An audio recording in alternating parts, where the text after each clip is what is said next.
꼭 그만 유명하고 시대 가면은 뜻이 있어요.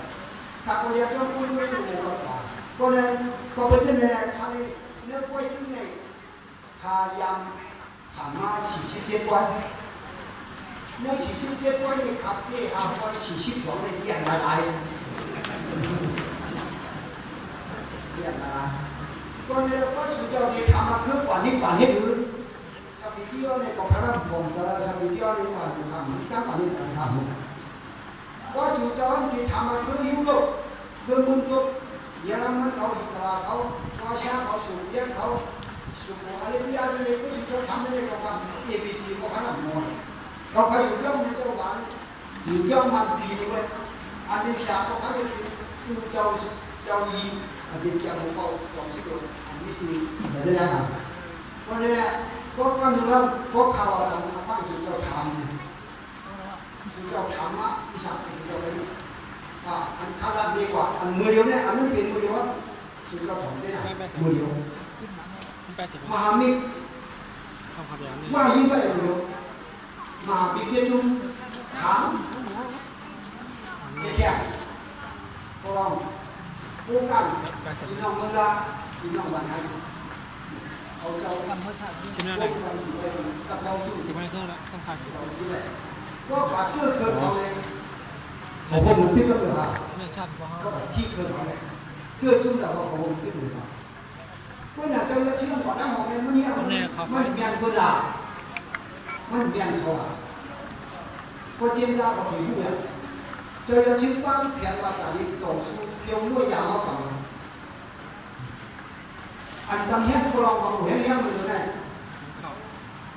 ว่าที่ตัวเรามันถึงข้อที่ชัดเจ้าปู่อยู่ตรงที่นั่นแต่เลี้ยงเลยมันขึ้นการเยี่ยว่าบริษัทนั่นเอง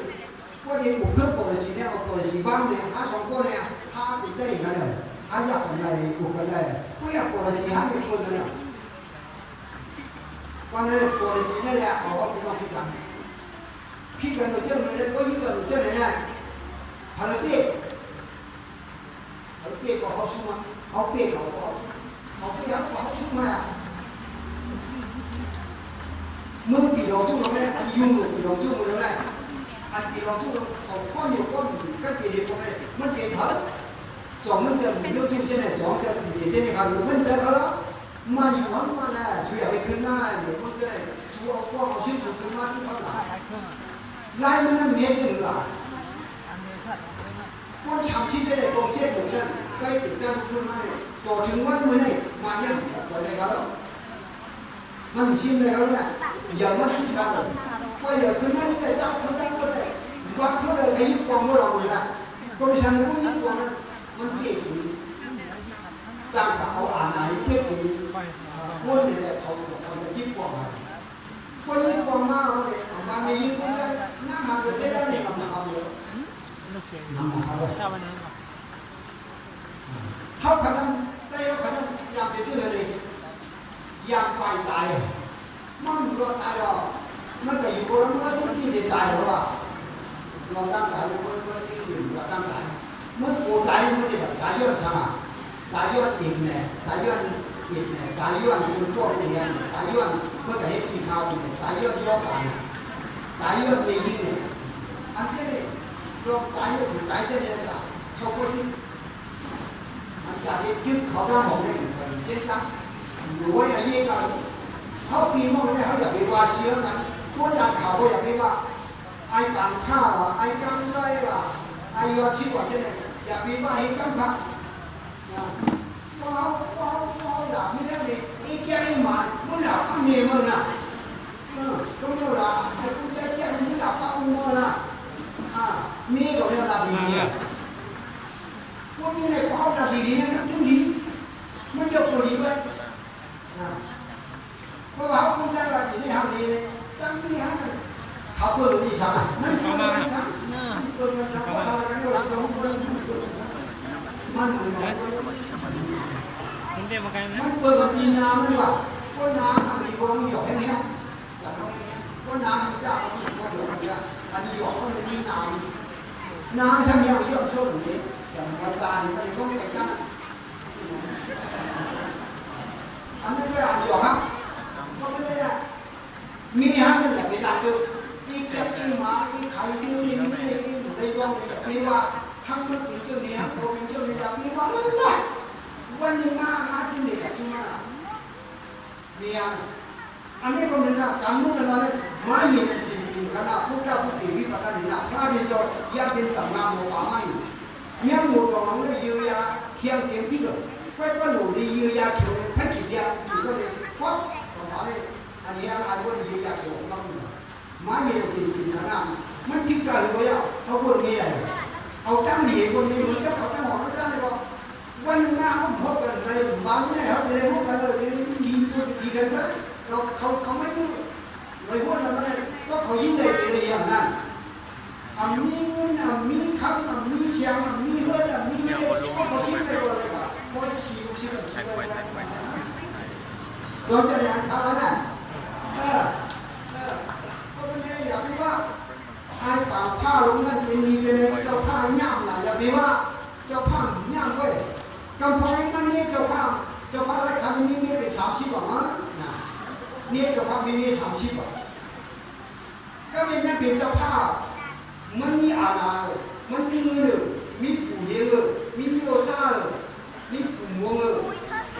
มีปู่ลางมีปู่มือมีปู่เสียนมีปู่เสือเขาจะจ้ามันมีเงิน30 ไป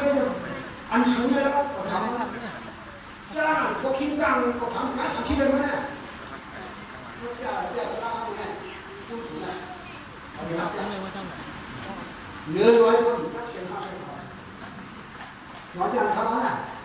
อันนั้นเอานี้นั่นเอาการลายเนี่ยเอา3 ก็อันพวกเจ้าที่ตั้งอย่างนี้อันที่ไหนก็ที่มาอยู่วันแบบอันกลางก็ที่ตั้งอาจารย์คุณใจฉันนอกจากนัวเนี่ยก็เลยอยากวิ่งเราวิ่งเราเนี่ยไม่จิตการนะไก่ตัวนี้เลยเรื่องผู้กินอะแค่สิบอย่างเลยคนเดียวจำกันได้หมดสารพัดอยากแค่สารพัดขึ้นหวานท่านตาวิ่งโลกรู้เนี่ยจริงๆเนี่ยมีผู้มาเพื่อนนะประทั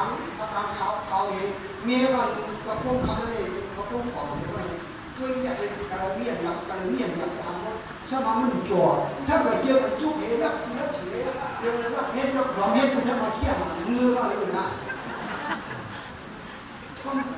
บางคนก็เป็นมาตั้งวงกัดจนมึงก็เดียวตั้งวงเลยนะมันก็มากัดแล้วมันจะตัวอย่างเมื่อแข่งมาเนี่ยของมันแข่งเดียวกันเลยมันเย็นมันปวดอ่ะมันสมัครแข่ง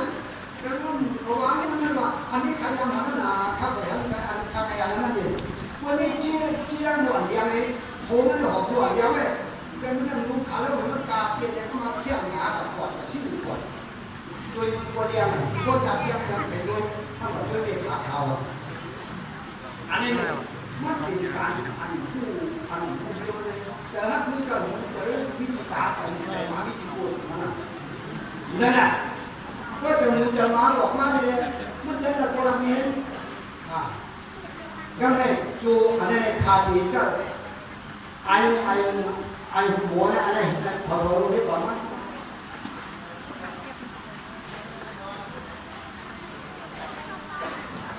มาห่อเนี่ยข้อเดียวที่เรายิ้มมาห่อเลยผมอยากมาว่าอะไรอ่ะเอาอยากมาว่าเนี่ยจะรู้อะไรอย่างนั้นเดี๋ยวกันนะอันนี้จะรู้คุณมหาเตียงนะถึงเจ้าก็สอนให้พ่ออยู่ในระยะพร้อมด้วยกันนั่นได้นำมือเรา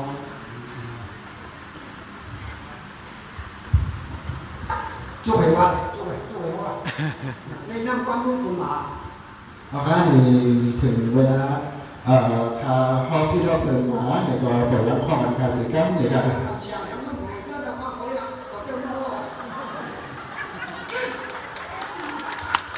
ยังเห็นถึงว่าการเมืองกับสุขอยู่มีอยู่ใจก็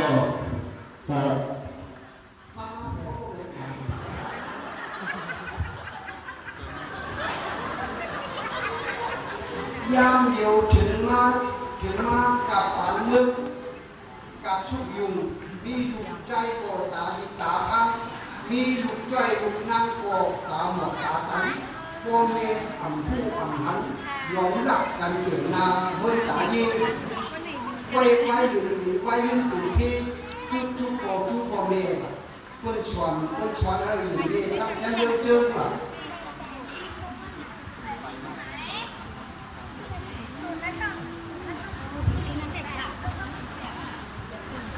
ก็กรุงเทพเพื่อดัดการวันการเมืองเย้าวันการฉีดยาลูกหลานมันจึงคัดอุจจาระเจ้าอ่ำต่างชาวเบียนที่เมียนเย็นยืดที่มือปางไทยจ้างให้ช่างหูซึกยืดอ่ำพัดยืดอยู่ไกลเสียเอฟเลยก็ว่าไอ้มือเชิญช่างพิจัยเป็นลูกเขาก็ไม่หันก็ไม่อยากเจ้าหักมีหมาเจ้ากว่ามีดินก็เลยกินน้ำตาของจ้างตัวตาชี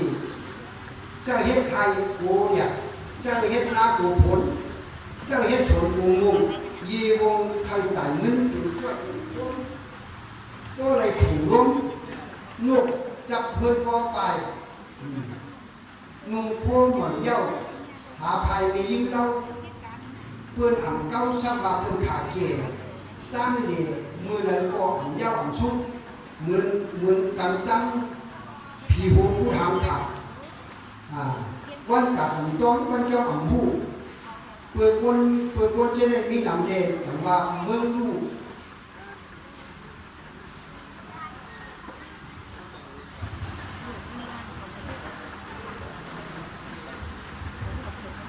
เหมือนคนใจอ่ำเน่าเชียงเขานักหิน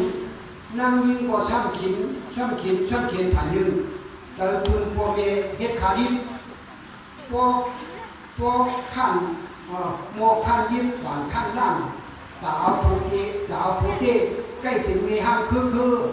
ผู้ใจไปมือมันก็เรียนกว่าก็ชาตั้งนานว่าก่อนได้แถวยาวนมพกว่าอยู่ว่าสุขชักหน้าตาย่อมตาสีนังหือที่มีสีชื่อนุ่งโพหมากว้างอ่ำหัวอ่ำหาใกล้ดัดนาคาเกิดทิพย์มิโชโตเมาของเขาโพห้างก็ไม่โพลายอ่ำชักตั้งมักทางเจเพื่อนเย่อ่ำเพียวอ่ำฟัดสังคัดเทียงเองป้าลูกกวักเหมือนกันป้าตันกวักมาเยว่ามีอ่ำใจก็ทำกินมึงก็เปิดว่าใจเย็นสัมภาของก็หนึ่งพาที่พึ่งอ่ำมีกับผันเย็นจีเย็นเป็นผ้านั่งจ่าเย็นเป็นกาหมาเย็นเป็นสังชีคุณก็ถูกนิ่งทานก็ฉันก็ทบคนเดิมเจอจังคนมึงเจอจังยุกยองผู้อ่ำในยองจังเป็นเจ้าเป็นขุนเจ้ามุนก็เขาชักบาอ่ำดูผู้ชักจังพันจังจังแล้วว่าข้า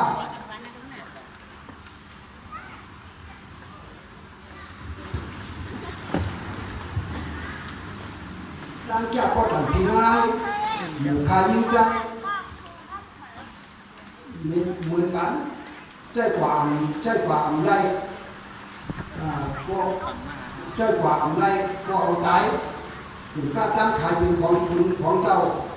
เราก็ได้ไปก็หลังถึงฝั่งผู้รับโมหักผู้โจรเมื่อหลุดกุฏิหน้าที่จะบ้านตั้งถังไม้หักเหมือนคนเหมือนปีนนี้ดูผ้าพุนถูกกินว่าแม่งยากกีแก่นั่งชมกีชมทรงตาย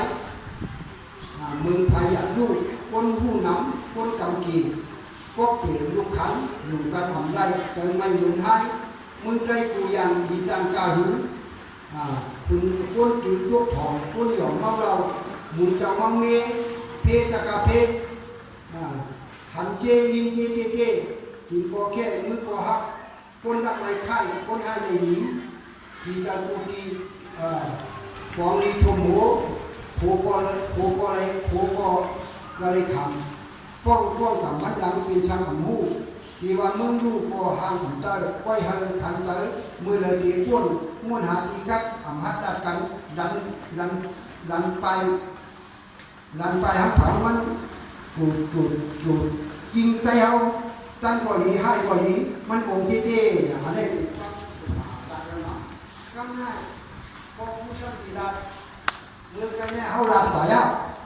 ลองในอนุพลมหาสั่งสอนให้ว่าอันนี้มันจำพิษก็ในพอผู้ช่างตีดัดชนะเมื่อไกลดัดลง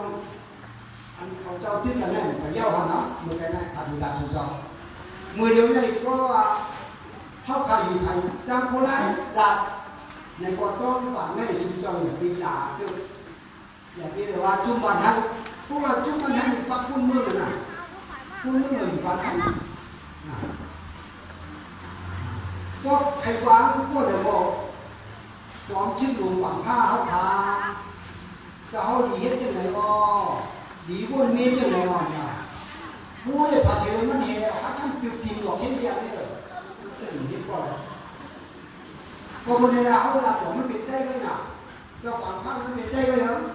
ที่ยืนว่าเขาจะได้ห้องกันอยู่เขาเกี้ยก็ดีเขาสู้ก็ดีเขาเกี้ยเขาสู้ก็ดีแล้วมันที่จะได้ห้องกันนะมันเปลี่ยนจากใดเขาเนี่ยจะเปิดจะเผาวันนี้พี่น้องว่าแสดงเร็วพี่น้องว่าถ้าบอกพวกนี้เป็นมือเขามันเขาก็มีมือของเขาไว้เมื่อเดียวอันมันเดียนเลยอันมันกูเสียคนมันกูใจมันปวดใจเนี่ยใจมันเลยปวดอย่างไรมันมีวันมีมืออย่างมีเจ้าภาพอย่างมีหอคำอย่างมีถุงหางหออย่างเฮ็ดชึกมีพิงเนพิงทุ่งมีลายมีความลาทั้งหอคนไม่ใช่ไหนแหละมันเลยปวดพื้นใจเลยมันเยอะนั่งคือที่แหมใจเลยได้แหมใจจะได้เหนื่อยที่เอาคนมีเมืองนั้นเขาเรียกปัญหาข้อนี้เขาใช่นั่นปัญหาโอ้ก็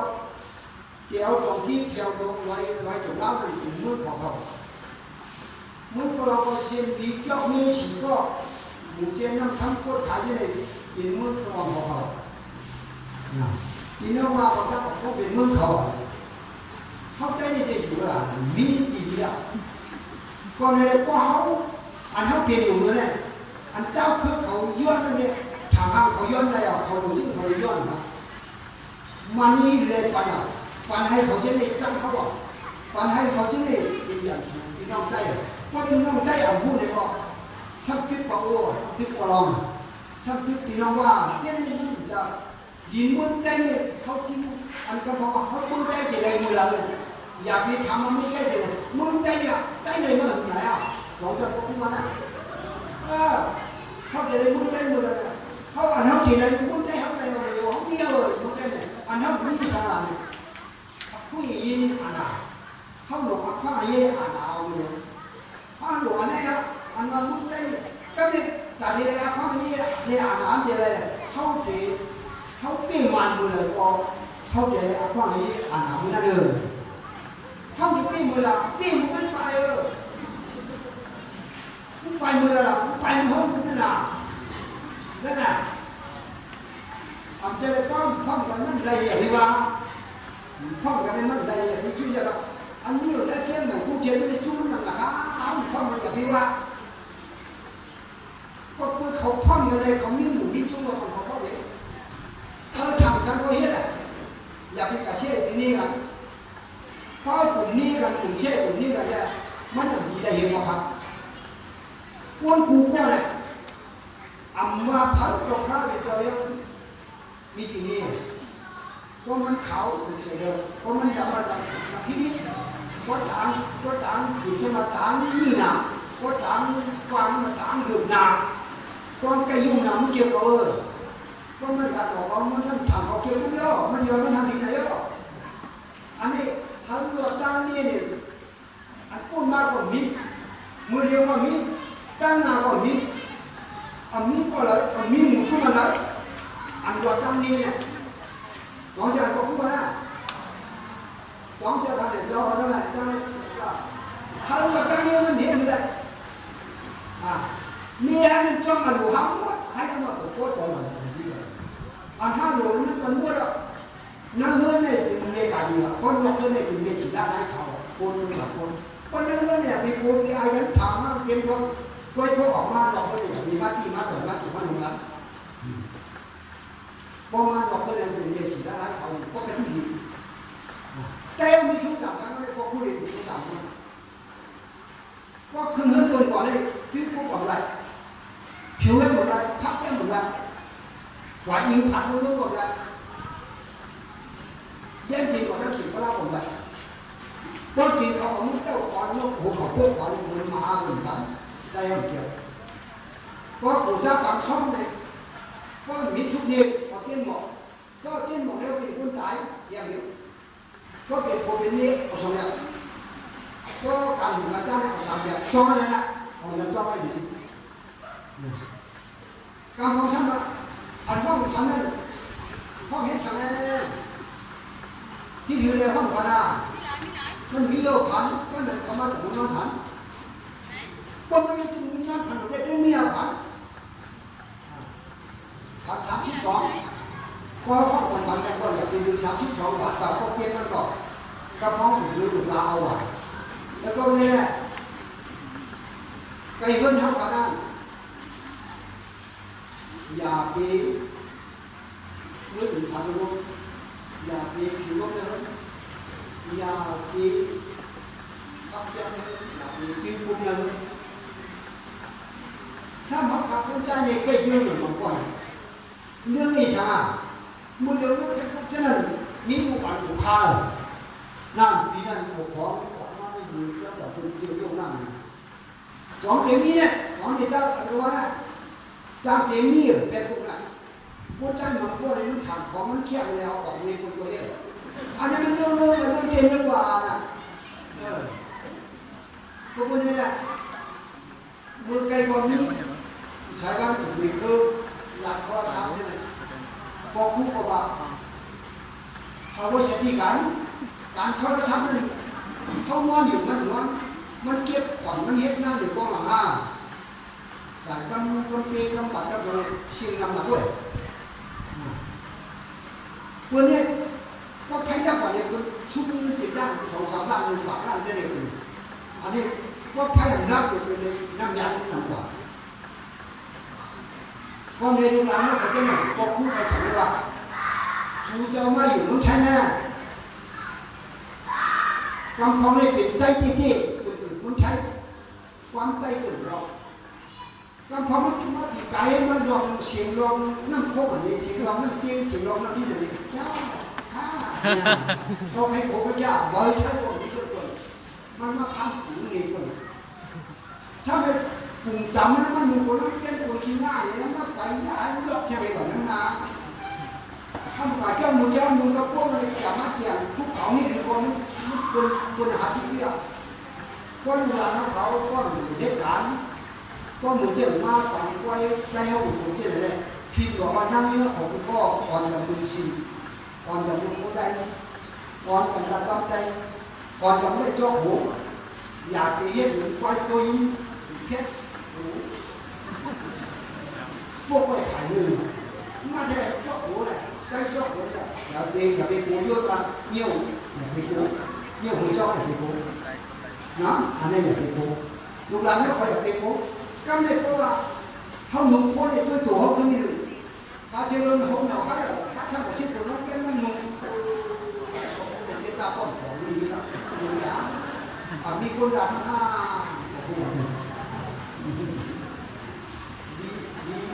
ดีเจ้าจ้าคนนั้นเนี่ยเขามาแถวเมืองไทยในก้นของความเพลินพอคู่ในระยะเมื่อ2 ทั้งชีวิตเนี่ยพอคู่เป็นพวกเจ็บพอคู่เป็นเรื่องสีฟ้าเดือดเกี่ยวกับหัวใจแรกพอคู่คนเอาแบบที่ห้องยาสมดอกในคนนั้นมันขึ้นไปแบบว่าก็เลยคนเอาแบบใส่เอ็กซเรย์ที่หน้าพวกคู่ในกันพอมีใครมาเพิ่มยาวๆเลยที่แบบก็เอาไว้กันนั่นเองนะสั่งว่าถอดเสื้อผ้าเนี่ยมันบอกให้ถอดเสื้อผ้าพวกคู่เราหางเจ้าพวกคู่เราเป็นคนเล่าอะไรคนนั้นตัวจานเล็กนะคนว่าใครอยากช่วยใครอยากช่วยพวกคู่ไปฟ้าถามว่าคนถอดเสื้อผ้าพวกคู่ก็ถอดหมดคนจนว่าจะทุกข์เห็นแล้วทำไมเอ็นมากอ่ะ ต้องใส่กางเกงแต่มันว่าพวกผู้ว่าถอดเชียงแล้วล่ะมันว่าต้องใส่กางเกงนะเนี่ยถอดเชียงแล้วพวกผู้ว่าก็ไม่เจ้าคนนี้บอกว่าใครเรียนว่าไอ้เจ้าคนเนี่ยเจ้าผู้ชายคนนั่นล่ะก็คงผู้รอคือลูกเนี่ยน้องว่าทำว่าถอดเชียงน้องวันนี้นะก็เช้าเลยมันนี่ไอ้เจ้าดีไอ้วันนี้ก็ผู้ชายคนเนี่ยแล้วก็ไม่จบของกูนะมันคือห้องยาหัวจิ้มตามันอยู่ในเดือนนึงอยู่ในเดือนนึงเลยมันแค่เรามันชิมกัวถุงมือเอี่ยมนุ่มดำมันว่าขอข้าวเข้าหมูชิมแบบยาวมันว่ากับเบี้ยกับไข่หมูในชิมแบบเปี้ยโป้หนาวนุ่มดำ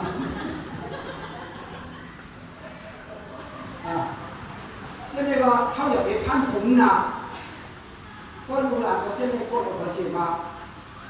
พอผู้ปนจังอย่างแค่ว่ามือเนี่ยเพราะว่าเป็นบางก้อยการใครจะในมือหนาอันนี้จังก็เราเมื่อทำมือทำอ่ะการนั้นมันนี่มันเป็นความน่าหอใครไม่ได้ใครยักที่หนึ่งคนละไปมันบอกว่าใครยักใครรู้จะไหนใครนั่นเฮ้ยเราก็ปีนามาใช้บ้านเขาผู้จัดการเขาว่าจะไปมือติดมาพ่อเนี่ยถึงจะเพียงไม่ประวัติของพระเขาเยอะจะไปมือเนี่ยมันเป็นคนเจริญเจริญทางใครผู้ก่อมึงจะว่าเนี่ยเจริญทางผู้ก่อพ่อก่อมันมีเป็นอะไรนะครับครับอาจารย์นะครับยอมก็ในทับเด็กขึ้นลูกขึ้นวัวก็ไม่น่าขึ้นลูกขึ้นตัวเนี่ยก็ป้องมีปักปืนเมื่อเห็นก็ปักอย่าชิดเขากายเห็นความคุมของฝ่ายแต่ความจะมีตัวคนนั้นมันมีไม่มันนำขาไม่จังนาก็มันนำขาไม่จังหลังก็มันนำขาว่าจังนาอยู่ที่สองเขียนก็จังหลังก็ไปได้ว่าเสียงออกมาเป็นไม่ได้จังนาป้าเดียนนะว่าป้าเดียนเบี้ยมันอุดมสมบูรณ์ก็พอได้ก็พอได้อะไรนี้เอาอย่างนี้ตัวนี้ไม่ออกมามือเลยก้าวขาไปละหวังว่าไม่มามือเลยขาไปละถ้ามีก็เป็นกล้วยออกมาเงินชิ้นได้ดอกแต่ทำให้ตั้งมือในตู้บนมาเข่งกันนะครับถ้าไม่คุณแต่ให้ไม่ใช่ถึงว่าเราเนี่ยเอาตู้นี่มากาขี้มึนกับการห้วยมานะอยู่ก้อนถึงแค่หลังยาวมาช้าๆก็ว่าเขาจะปาตัวของห้วยกว่าถ้าไม่ดีเราไม่เห็นคนนั้นก็ถามว่ามีมุ้งวันเลยมุ้งกับเขาก็จองคุยกันแล้วค่ะก็คุยกันไอ้ทุกมุ้งแต่กันอะไรไม่ได้บอกมาตัวว้าวก็เลยคนนั้นมุ้งหมดกันด้วยการพูดจองคุยสุดเจ้าคะแนนไอ้ของมามีแต่ตัวไอ้เนี่ยพวกที่เป็นพวกเราที่ผ่านด่านเรื่องไหนมันเรียกไม่ได้ก็พี่น้องมันหดการอะไรก็ยกไปสุดก็จังเลยกันก็พวกพี่น้องมึงแค่ไหนในจิตเป็นผลมั้งครับจำมันไอ้ต้องในขาดีนะมีชูพระเป็นเจ้าในสุดจะในหูเนี่ยเมื่อมันจะขึ้นมาก็เลยเจ็บวันเนาะเมื่อมันจะเสียงต่ำชุดมือเป็นมือถึงตะวันสามหน้ามันจะรุนแรงมันจะขึ้นมือเพราะพี่ธรรมประธานของเมียมันจะคือจะเลยพวกปากขึ้นมือเพราะพี่ธรรมประธานมันจะมีสายเลยเลยเจ็บอ่ะก็เลยเจ็บบ่อยอะไรเจ้ามุขลังบอกว่าพระเป็นเจ้าของธรรมะเป็นเจ้าเป็นน้องลูกยาที่มามึงจากบ้านเราเบื่อเขาพูดได้ไหมเนื้อออกหวานเหมือนชีวิตนู้นนั่นอันเป็นโยกกินเลยกินอะไรเนี่ยตัวเนี่ยสมัครมาเจ้ามันมีผิวตัวนึงทำผิวตัวเนี่ยทำผิวตัวเนี่ยถ้าไม่โยกเลยกินเลยกินอะไรนั่นใจสังขารอ่ะตัวเนี่ยเอาเยอะตัวกับสังขารตัวข้อของเราตัวเกลียดนะตัวเนี่ยเขายกตัวอะไรถ้าเนี่ยโยกครับกินเลยเนี่ยเอากินอะไรกินโยกเอาก็นั่นแหละก็พระเป็นเจ้าลุ่มน้ำมุ่งเราแต่ว่าเจ้าขิงจากคนนั้นก็ถึงเจ้ามีถึงเจ้าเฮ็ดผู้ชมกับเจ้าคนเจ้าสกินข้าวก็ถึงเจ้าเฮ็ดก็ถึงเข้ากับเราเมื่อเราก็อาเมียน้องเราหลับ ที่จะเห็นก็เนี่ยก็พระที่จะรู้มามึงคนอะไรพระที่จะมามึงคนใกล้เอาเด็กพระที่จะเลยเปลี่ยนบ้านนะมามึงคนอย่างอีดูพระที่จะเลยเปลี่ยนบ้านก็พระที่จะเลยเปลี่ยนบ้านลูกผู้ใกล้เอาหมูกาคนลูกผู้ใกล้เอาหมูกานี่มึงบอกว่าสังฆลูกผู้ใกล้เนี่ยมากกว่าตั้งศาสนา37 ปีพระที่จะไม่แข็งมึงคน37เลยตั้งเปลี่ยนมากกว่ามัน49อ่ะก็เลย49วันนี้พระที่จะอยากจะดูอันนี้ปันอ่ะจงยัดยัดศาสนาทำพระที่จะว่าอย่างนี้ก็เป็นอะไรลูกผู้ใกล้เนี่ยมากกว่าศาสนา37 ปีลูกหลานเขาบอกอย่าไปช้างเพียงลูกเลยอย่าเป็นลาลิกาอย่าเป็นลาลิมุงเพราะว่าใครเล่นเนี่ยปากกาเลยคำพ้องเลยก็พลังเดมาเดียผู้คนเราไม่เดมาเดียอยากไม่จะเรียนเอาลูกกับจ้าเดียวคนคือน้องเป็นเขาอันนี้นึกคิดนะมันดีดีเมื่อก่อนเป็นเหตุการณ์เนี่ยนึกอันเกี่ยวกับศาสนาพุทธะ2เกี่ยวกับพิเวพิคุโนหรือมันกา3ปีคุณเขาเจ้าใครหันนี่3ดีนะในหลักหมายโลกตัวยังมีสั่งเลย1ก็เข้าให้ควมจะมีจากเขา2อย่าไปกินเหล้า3อย่าไปเอามือออก4อย่าไปรักความคนเสีย5เพื่อนปัญญา6อย่าไปโจ้คนเจี๊ยบอย่าไปโจ้ความหวัง